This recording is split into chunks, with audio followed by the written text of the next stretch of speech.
नमस्कार साथियों। आज हमारे बीच में मणिपुर प्रदेश कांग्रेस कमेटी के अध्यक्ष के मेघचंद्र सिंह जी हैं। उनके साथ हमारे मणिपुर प्रदेश कांग्रेस कमेटी के प्रवक्ता और एआईसीसी लीगल डिपार्टमेंट के सदस्य निंगबोबाम भूपेंडा भी हैं।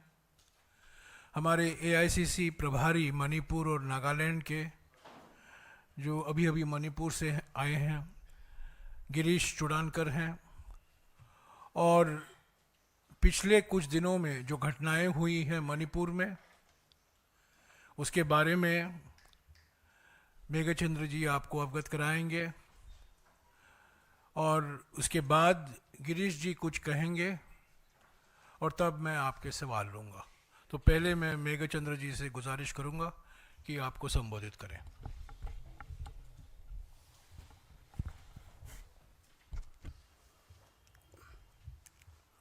Good afternoon, everybody. And first of all, respected Jairam Rameshji, and also Sri Girish Chodankarji is also in charge of our state, and my brother Sri N. Bhupendra Singh, and all the friends of medias. Today, I am going to say something on the present unprecedented violence there in Manipur. The most unprecedented turmoil, the most horrific human tragedy, the complete anarchy administrations under this double-engined government. There is no law, no order at all, no normal human activities over here in Manipur. It's really very painful for the entire people of Manipur. And abductions of innocent civilians is becoming very common, and also killing of innocent civilians, particularly women, children, small babies, infants. This is very unfortunate and very painful. And now also rampant extortion happening in all the departments, individuals, and everywhere across the state of Manipur. We can recall the statement of Sri Narendra Modi ji, Honorable Prime Minister, which have delivered in Manipur in 2017. That is on 25 February 2017. Sri Modi ji stated in the election campaign in Manipur. What he said is that those who cannot ensure peace in the state of Manipur have no right to govern Manipur. He stated in 2017. So now, I just want to ask to the Honorable Prime Minister, are these double-engine government in Manipur maintaining or ensuring the law and order, protecting the life and the properties of the people of Manipur? I just want to recall this statement of the Prime Minister Sri Modi ji. And now, Manipur is also a state in the Union of India. Without Manipur state, India cannot be a unit of India. And why Honorable Prime Minister neglecting the state of Manipur, which is in the unit of India? So Manipur is becoming forgotten state of Modi's regime. By this Modi's regime, it is burning for the last 18 months. He never speaks on Manipur. So in these connections, the total failure of the law and order, this turmoil situation in the state, Honorable Prime Minister should say the present Chief Ministers of Manipur is no right to continue, as is also stated in 2017 too. So the present Chief Minister has no right to continue the administration there in the state. So now I just want to urge the Honorable Prime Minister, Shri Narendra Modi ji, he should immediately visit Manipur.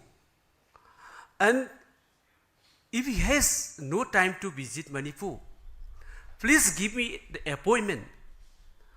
The leaders of Manipur, including the MLAs, ministers of the BJP, including the Congress MLAs and the political leaders.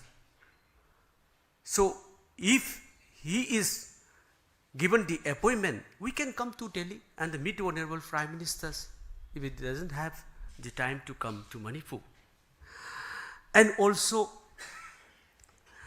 all sections of the people, not only this community who are conflicting there, all the sections of the people are suffering. And also, in the some months back, I personally visited to the PMO office and submitted a written invitations from my side as being the president of the Manipur Pradesh Congress Committee. I invited directly through the PMO office, but no reply at all. And also, the dignities of life of the civilians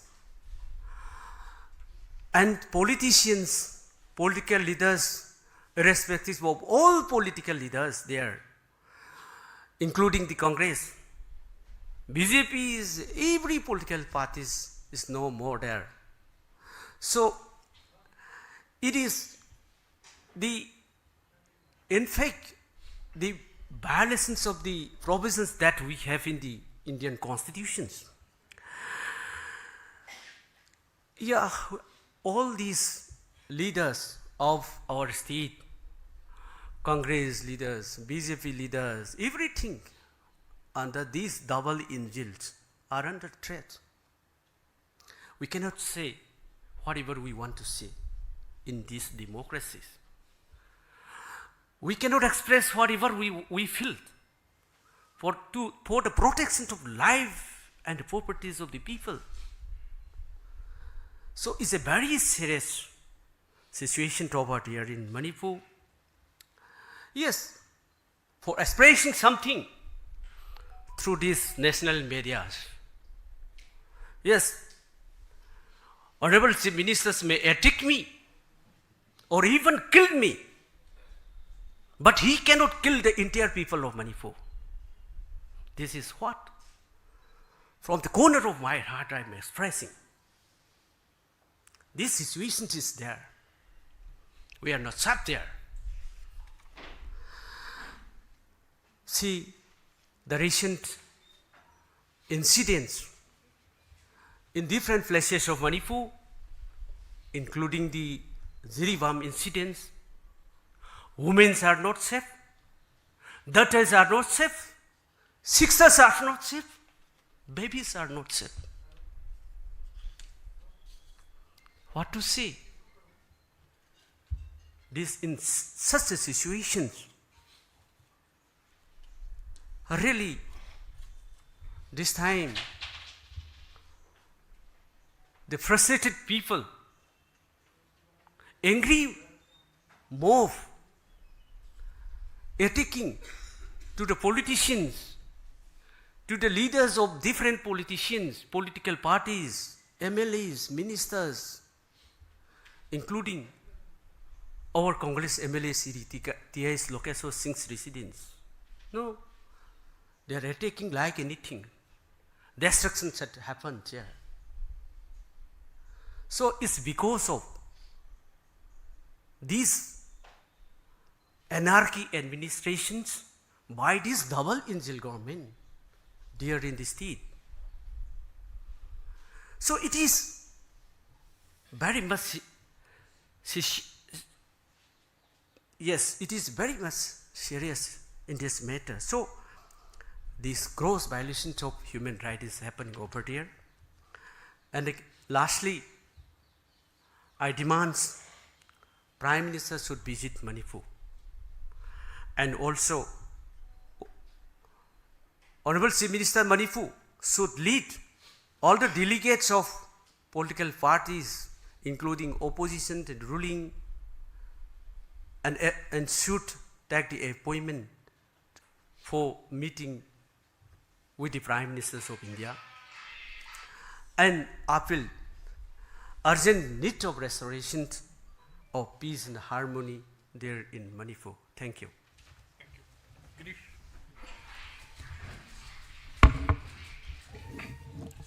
Thank you.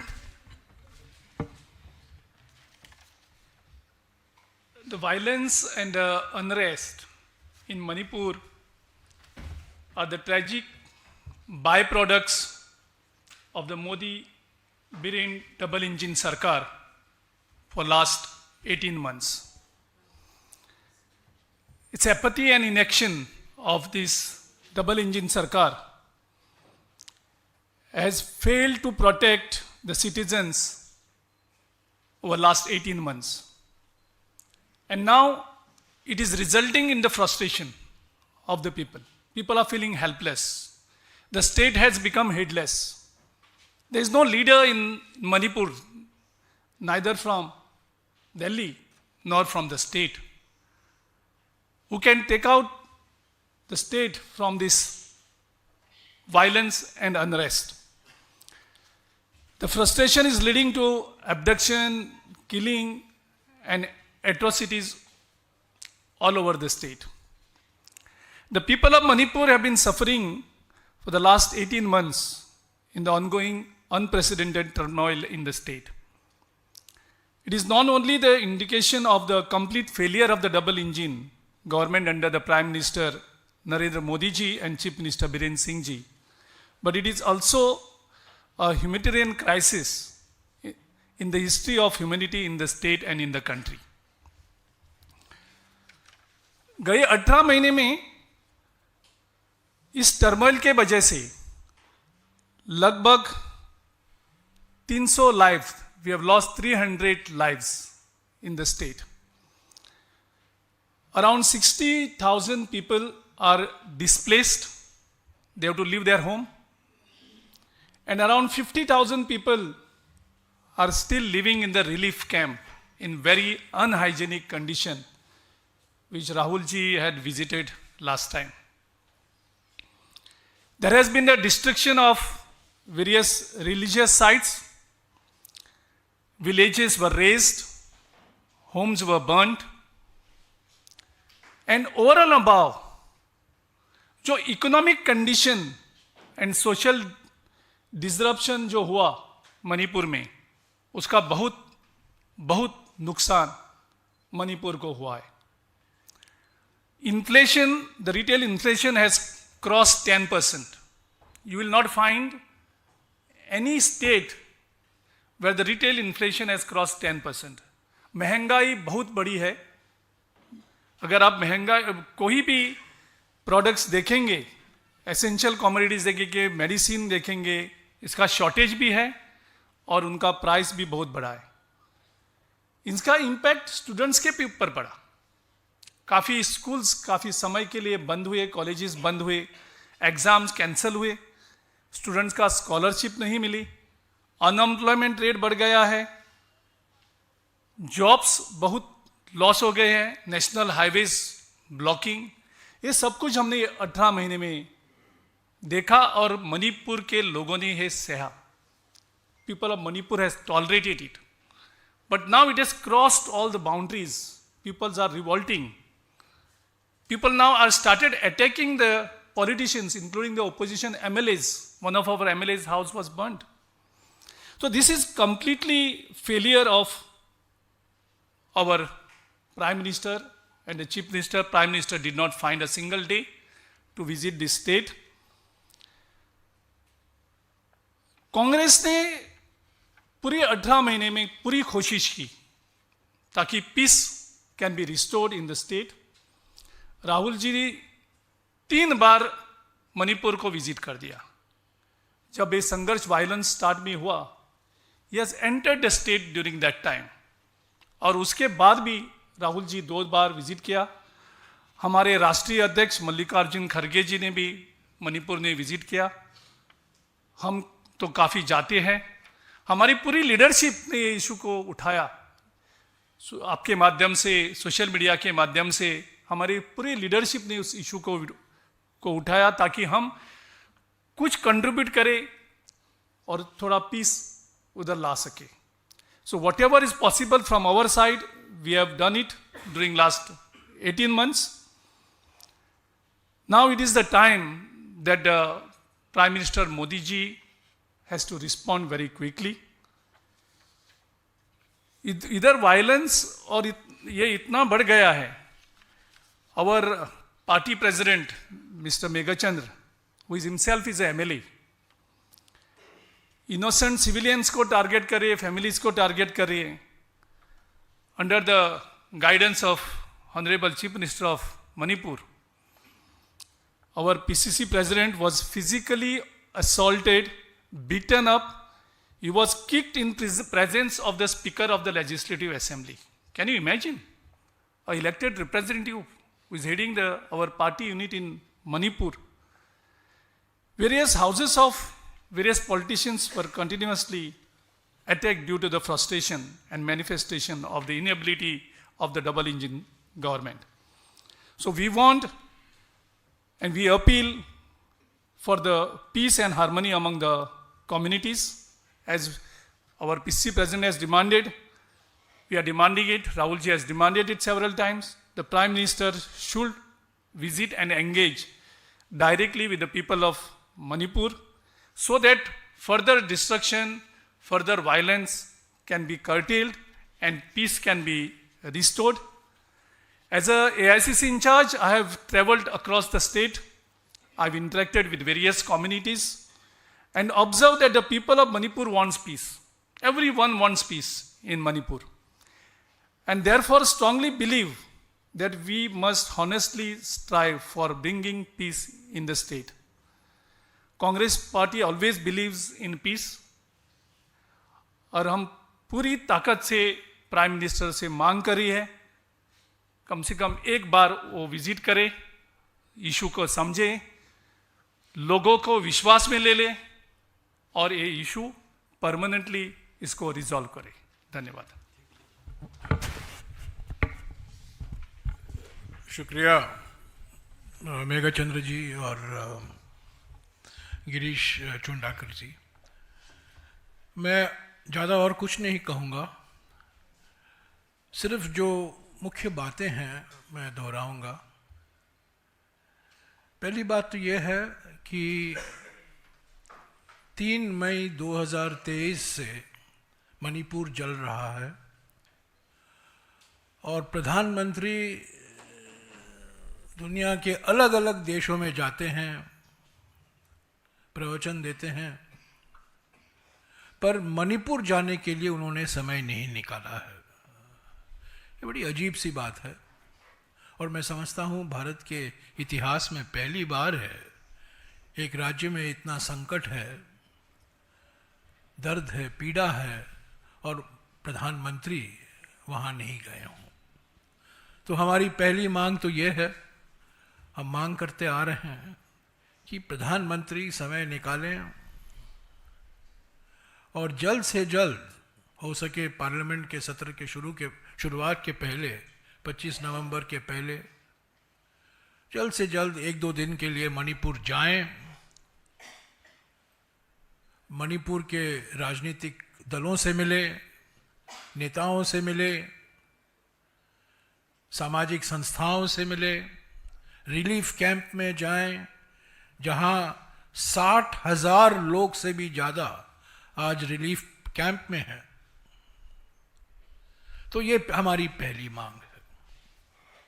दूसरी मांग जो हमारे PCC अध्यक्ष ने आपके सामने रखा है कि फौरन प्रधानमंत्री एक ऑल पार्टी डेलीगेशन, मणिपुर के ऑल पार्टी डेलीगेशन से मिले, समझे क्या क्या हो रहा है। अभी न केवल कांग्रेस एमएलए बल्कि बीजेपी के एमएलए के घर को भी जलाया जा रहा है। ये पहली बार हो रहा है।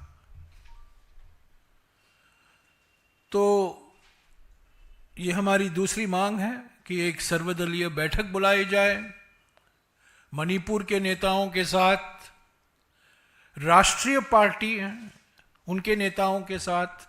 आज तक मणिपुर के विषय में सर्वदलीय बैठक नहीं बुलाई गई है। तो यह हमारी दूसरी मांग है। तीसरी मांग क्या है? 31 जुलाई 2024 से 31 जुलाई 2024 से मणिपुर में पूर्णकालिक राज्यपाल नहीं है, फुल टाइम गवर्नर नहीं है। 31 जुलाई 2024 से। उसके पहले एक प्रतिष्ठित आदिवासी महिला राज्यपाल थी, उनको 18 महीने के अंदर ही हटाया गया। क्यों हटाया गया? और आज भी फुल टाइम गवर्नर, पूर्णकालिक राज्यपाल नहीं है मणिपुर में। और हम मांग करते हैं कि फौरन जल्द से जल्द एक पूर्णकालिक राज्यपाल नियुक्त किया जाए। हालांकि ये प्रतिष्ठित आदिवासी महिला जो राज्यपाल थी, उनको हटाना इनकी मानसिकता को दर्शाता है। हमारी चौथी मांग यह है कि पिछले 18 महीने से ये बिल्कुल साफ हो गया कि प्रधानमंत्री ने गृह मंत्री पर सब छोड़ दिया है, यानी कि मणिपुर को आउटसोर्स कर दिया है गृह मंत्री को। तो ये अजीब सी जुगलबंदी, गृह मंत्री, केंद्रीय गृह मंत्री और मणिपुर के नाकाम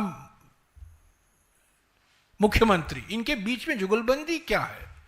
क्यों केंद्रीय गृह मंत्री लगातार मणिपुर के मुख्यमंत्री की विफलताओं को संज्ञान में नहीं लिया? इन्होंने नजरअंदाज किया है और मणिपुर के मुख्यमंत्री को बचाने में लगे हुए हैं। ये अजीब सी जुगलबंदी क्या है? केंद्रीय गृह मंत्री और एक मुख्यमंत्री, राज्य के मुख्यमंत्री, जिनकी विफलताएं सब लोग जानते हैं, सब लोग पीड़ित हैं, सब लोग तंग आ चुके हैं।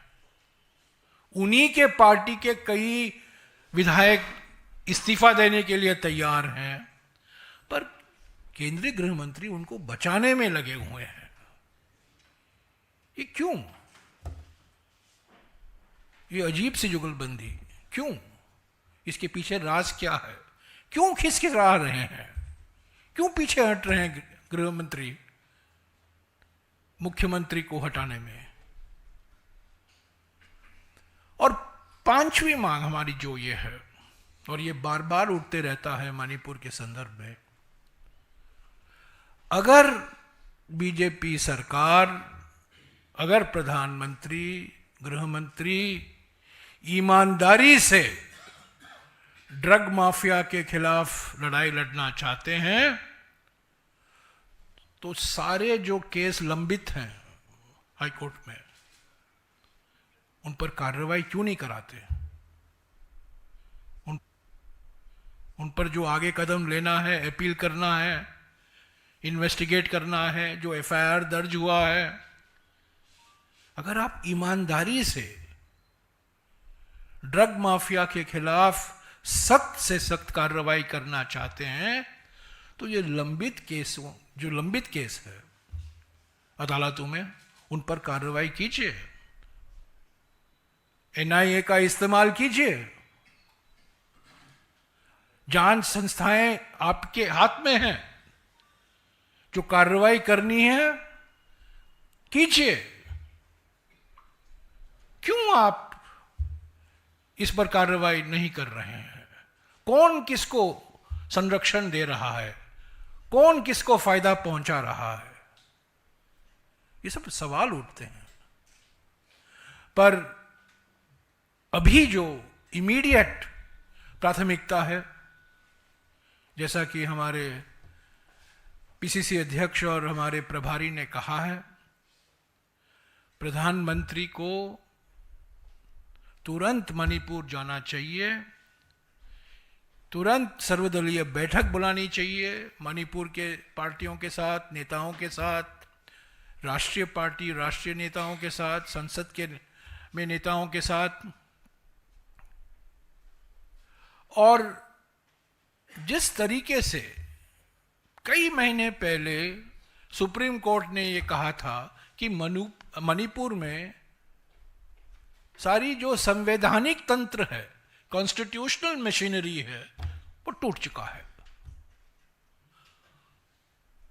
उस जानकारी के बावजूद आप इस मुख्यमंत्री को पद पर ये बैठे रहे हैं, ये समझ में नहीं आता क्यों ये हो रहा है। तो साथियों, ये जो मणिपुर की पीड़ा जो है, मणिपुर की दर्द जो है, ये हमारी देश की दर्द है, देश की पीड़ा है। 300 से भी लोग मारे गए हैं, 60,000 से भी ज्यादा लोग विस्थापित हुए हैं, उसके बावजूद कार्रवाई नहीं हो पाई है। विफलता ही विफलता है। पिछले 18 महीने की कहानी विफलताओं की कहानी है। और अंत में यही कहूंगा कि 2022 के विधानसभा के चुनाव में 60 सीटों में से बीजेपी को 32 सीटें मिली थी। जनादेश बीजेपी को था और बीजेपी और उनके सहयोगी दलों को भारी बहुमत मिला। उसके बावजूद 15 महीने के अंदर मणिपुर जलने लगा। इतनी बड़ी बहुमत, जनादेश मणिपुर के जनता ने दिया और 15 महीने बाद मणिपुर जलने लगा।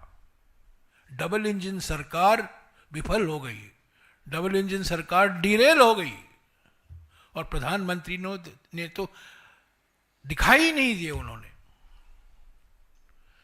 तो ये सीधे की सीधी जिम्मेदारी गृह मंत्री की है। गृह मंत्री को हम तो चाहते हैं कि गृह मंत्री इस्तीफा दें, क्यों, जिम्मेदारी उन्हीं की है। प्रधानमंत्री ने उनको कहा है कि आप संभालो, मैं तो नहीं संभालूंगा, मैं विश्वगुरु बनूंगा, आप मणिपुर सुलझाओ। 18 महीने हो गए हैं, मणिपुर सुलझा नहीं है, लोग मारे जा रहे हैं, लोग विस्थापित हो रहे हैं, विधायकों के घर जलाए जा रहे हैं। बहुमत तो आपके पास है, पर सुशासन का नाम और निशान नहीं है मणिपुर में। तो हम उम्मीद करते हैं कि इस गंभीरता को मद्देनजर रखते हुए कांग्रेस पार्टी ने जो मांग की है, हमारे सिर्फ 5 विधायक हैं मणिपुर में, पर हमारे अध्यक्ष ने आपको याद दिलाया कि 2017 में जब हमारी सरकार थी, 15 साल कांग्रेस ने शासन किया मणिपुर में, 15 साल लगातार, पहली बार मणिपुर में हुआ है। 2017 में कुछ जब हिंसा हुई थी, प्रधानमंत्री ने कहा अगर आप हिंसा नहीं रोक सकते हो, आप सत्ता से हटो। आप सुशासन देने में असमर्थ हो तो आप चलो यहां से। वही सवाल आज हम गृह मंत्री, प्रधानमंत्री और मणिपुर के मुख्यमंत्री से कर रहे हैं। शुक्रिया। Sir, first there's a clarification. Do you demand two separate all-party meetings, one with the Manipur? He should meet first. He has not met the Chief Minister of Manipur. He has had one in some session with a lot of other leaders. He has not had a one-on-one meeting with the Chief Minister of Manipur for 18 months. It's extraordinary. Forget, he's not even gone to Manipur. He's not even met the CM of Manipur. He has not met BJP MLAs. He has not met BJP MPs. It is now Congress party has got 2 MPs. But last year BJP had both MPs and one MP was Minister of State for External Affairs. And he could not meet the Prime Minister. So first he must meet Manipur political parties, political leaders. And then he must have an all-party meeting in Parliament, just before. And all this should be done before Parliament resumes its winter session on the 25th of November. He has time to travel across the world. He goes to all countries of the world. But he doesn't find the time to go to Manipur or even have meetings on Manipur with political parties and political leaders. So my question is, you said that the double engine government has failed. So do you demand that there should be a president in place and also the Home Minister should resign? Home Minister must resign. The double engine government has failed completely. It's been derailed. And the Home Minister was directly in charge of Manipur because the Prime Minister had washed his hands off. He had subcontracted and outsourced everything to the Home Minister. And the singular achievement of the Home Minister in the last 18 months is to protect the Chief Minister. That's all he has done. He's not protected the people of Manipur. He's not protected the women of Manipur. He's not protected the children of Manipur. He's not protected the innocent families of Manipur. But he has protected the Chief Minister of Manipur. That's all he has done. And of course, we demand the Chief Minister's resignation also.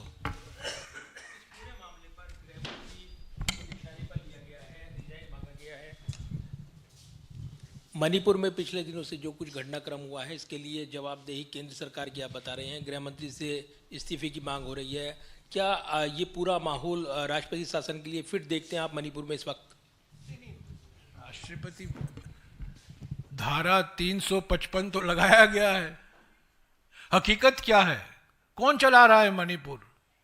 क्या आप सोच रहे हैं कि वहां एक सरकार है? कोई विधायक की कोई जिम्मेदारी है? मंत्रिमंडल की कोई जिम्मेदारी है? मणिपुर तो केंद्रीय गृह मंत्री चला रहे हैं। उन्हीं के इशारे पर तो सब हो रहा है। तो हमारी मांग ये है कि जैसा कि मैंने कहा, फिर से दोहराऊंगा, जिम्मेदारी सौंपी गई थी केंद्रीय गृह मंत्री को। प्रधानमंत्री दुनिया भर में भ्रमण कर रहे हैं और गृह मंत्री अलग अलग राज्यों में, देश में भ्रमण कर रहे हैं, सिर्फ कांग्रेस का बदनाम कर रहे हैं, हमारे नेताओं को गाली दे रहे हैं बस।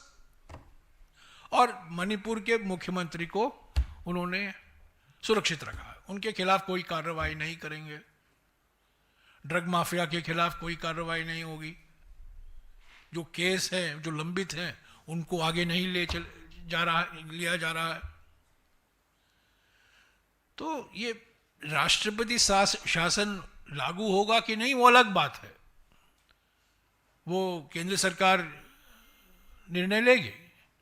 हमारी मांग ये है कि आप ही तो चला रहे हैं मणिपुर की सरकार। मणिपुर में तो सरकार का नाम ही नहीं है, आप ही तो चला रहे हैं। तो जिम्मेदारी आपकी है। आपने भी कहा कि मणिपुर में कोई सरकार नहीं है, केंद्र सरकार ही चला रही है। वही भाजपा के विधायक ने यह बात कही है कि मुख्यमंत्री नाम के वहां कोई चीज नहीं है, मुख्यमंत्री के हाथ पैर बांधे गए हैं। सब कुछ सुरक्षा सलाहकार कुलदीप सिंह देख रहे, जैसा लगता है कि मुख्यमंत्री के हाथ पैर बांध के नदी में फेंके गए। ये बयान उनके बयान पर कोई टिप्पणी नहीं करूंगा, पर मैं ये ज़रूर कहूंगा कि वहाँ एक मुख्यमंत्री हैं और मुख्यमंत्री एक प्रतीक बन चुके हैं। लोग नाराज हैं, खुद उन्हीं के विधायक नाराज हैं।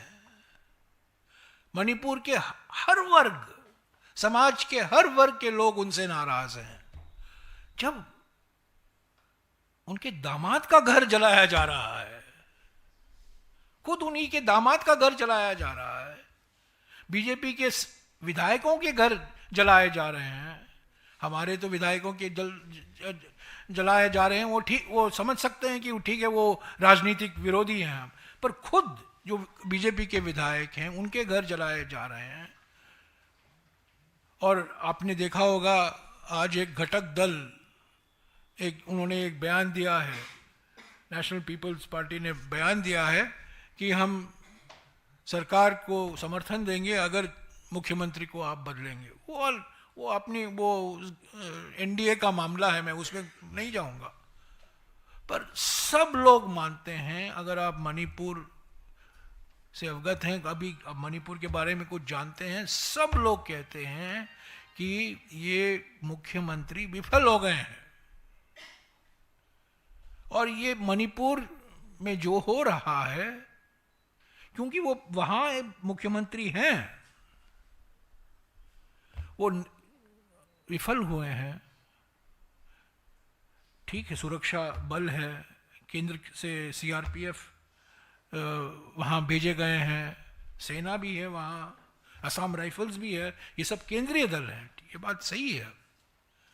पर जो राजनीतिक वातावरण है राज्य में, उसमें बिगाड़ने के लिए, उसको बिगाड़ने के लिए मुख्यमंत्री जरूर जिम्मेदार है।